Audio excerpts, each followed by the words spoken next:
Ngayong araw na po ang nakatakdang unang pagharap ni dating Pangulong Rodrigo Duterte sa mga hukom ng International Criminal Court. Pinili ni Duterte sa dating Executive Secretary Salvador Midaldea na nasa The Hague din ngayon para tumayong abogado niya. Sa isang sulat na nagsisilbing power of attorney, itinakda ni Duterte si Medialdea bilang kanyang magiging abogado sa buong paglilitis. Sa isa pang dokumento, hiniling din ni Duterte na si Medialdea ang maging counsel sa initial appearance hearing ngayong Biyernes.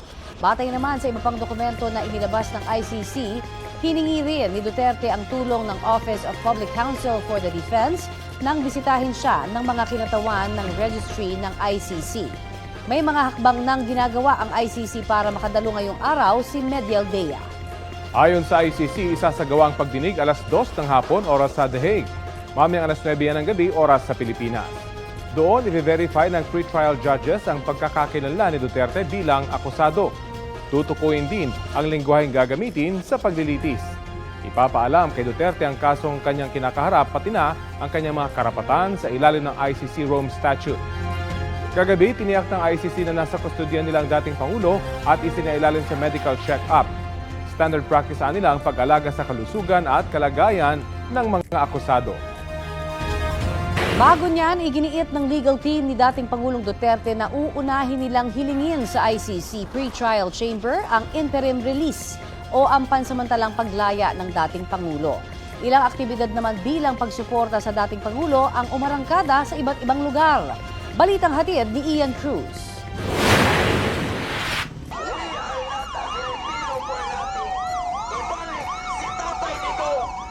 Sa iba't ibang panig ng bansa, patuloy ang pagtitipon ng mga taga-suporta ng dating Pangulo para ipanawagang ibalik siya sa Pilipinas habang nakakulong ang dating Pangulo sa ICC Detention Facility sa The Hague, Netherlands. Ang kanyang legal team dito sa Pilipinas patuloy ang paghahanda.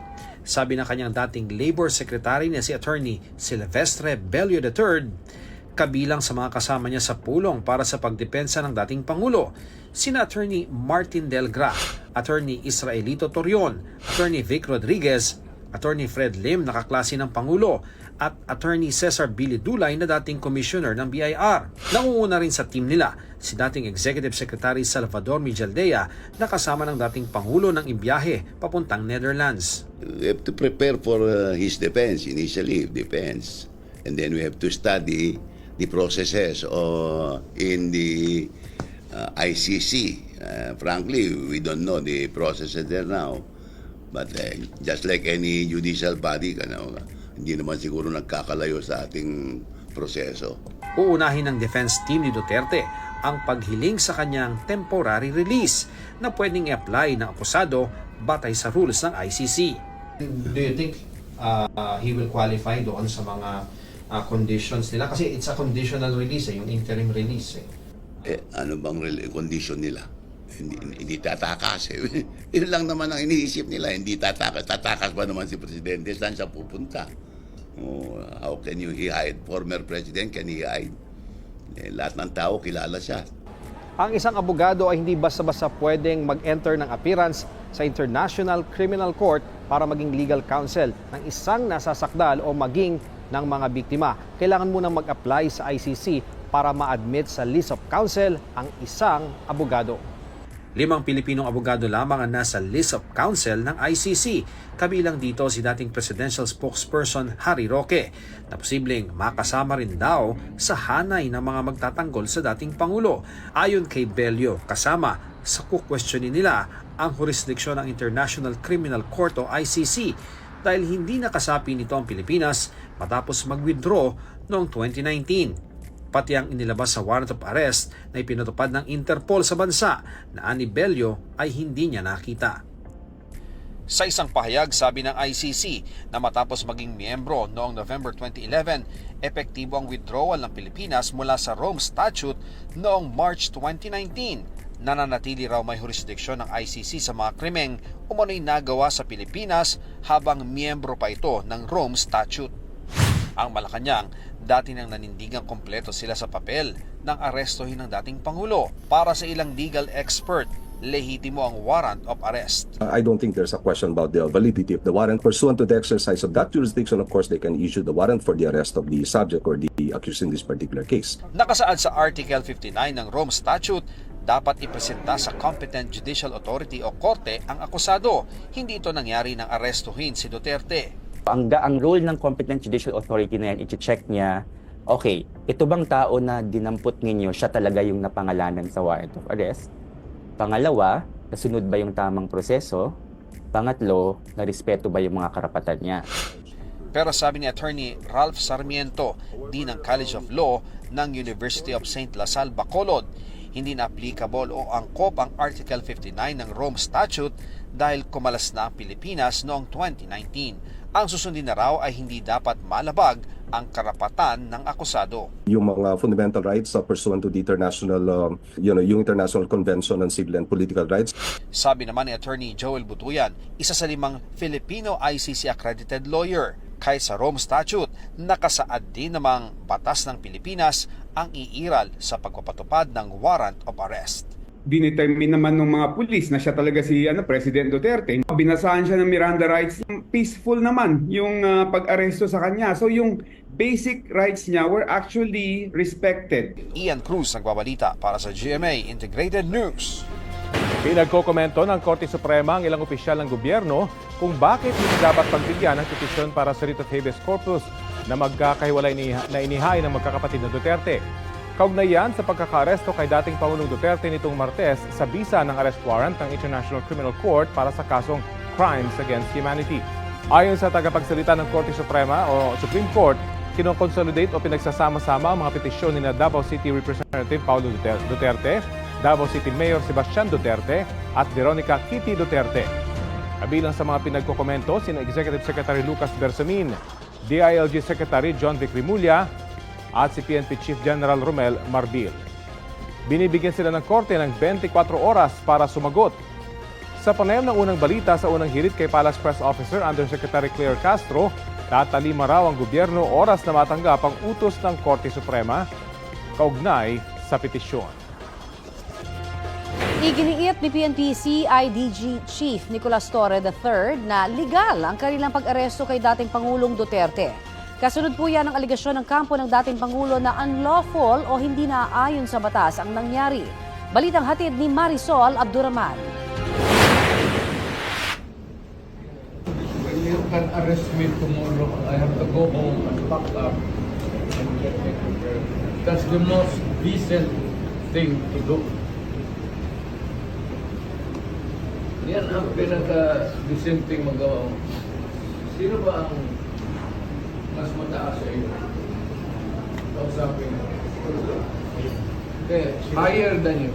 Kuha ito noong March 11, araw na inaresto si dating Pangulong Rodrigo Duterte dahil sa arrest warrant para sa murder as a crime against humanity.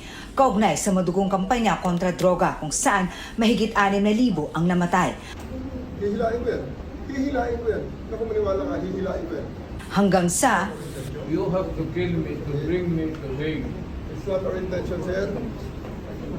ilang sandali pa, iniwalay kay Duterte ang kanyang common law wife na si Hanelet Abansenya at anak nilang si Kitty. Please lang, please lang, please lang. Maawa ka na, alam mo, iyak ka, oh. Sige na, maawa ka naman. Sige na, maawa ka naman. Yes, Kuya Hunter. Wala akong mama. Ayaw, gunita ko, mama. Huwag nyo. Ayaw, gunita ko, mama. Ayaw, panula kay mama. Tama na, mama. May mga umaawat habang mainit ang sitwasyon.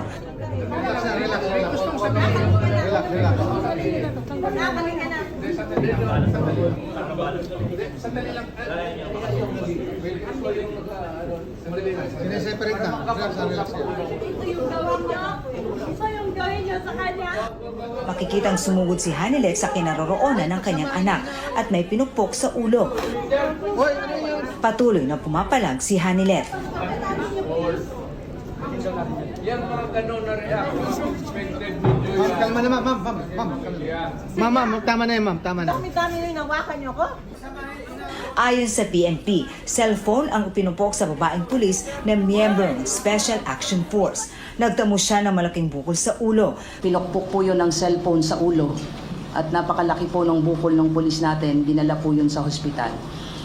Lahat po ng pagmumura, lahat po ng paglalait ay tinanggap po ng mga kapulisan during that time. Turning point talaga doon is nung time na talagang humaharang si E.S. Medialdea at binigyan ko siya ng warning na talaga. Nag-isip si E.S. Medialdea, dared me to arrest him, and I did. So, binasahan ko siya ng kanyang karapatan. Ninaras ko siya for PD 1829. So, at pinusasan ko siya. Kaya nang hinila ko na siya palabas, palayo, na nakaposas, siguro nakita ni PRRD na seryoso ako. At hindi tayo patatalo. Sa aking eksklusibong panayam sa kanya, inilarawan ni Torre ang lampang nangyari nung arestuhin ang dating Pangulo. Grabe ang demands nila. Kung ano-ano mga demands. They want to be examined in a hospital of their choice. They want to be examined by a doctor of their choice. Masyadong over the top ang demand. Pinabulaanan din ni Torre ang aligasyon na kampo ni Duterte na unlawful o illegal ang pag-aresto sa kanya. Ang ICC warrant ay ipinasa sa Interpol. Yes, the President up to the last moment, President BBM up to the last moment, is true to his word. We did not act based on the ICC, but rather on the request of the Interpol. Because still, we are a member of the Interpol. And I'm very confident that what I'm doing is legal. Because all the orders given to me are legal. Sinusubukan namin kunin ang panig ni Medialdea, Hanilet at Kitty Duterte tungkol dito. Marisol Abduraman, nagbabalita para sa GMA Integrated News.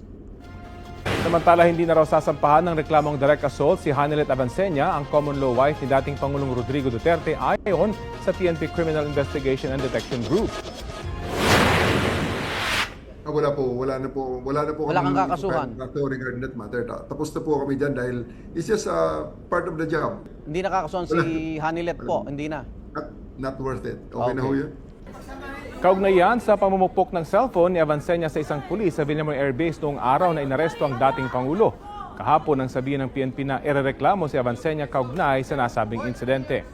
Pero sabi ni Torres sa panayam ng unang balita sa unang hirit, bahagi nga lang daw yon ng trabaho. Sinisiguro raw nila na nasa maayos na kalagayan ng pulis na nagtamo ng bukol sa noo. Kaugnay naman sa reklamong obstruction of justice laban kay dating Executive Secretary Salvador Medialdea, pag-iisipan pa raw ni Torre kung itutuloy niya ito.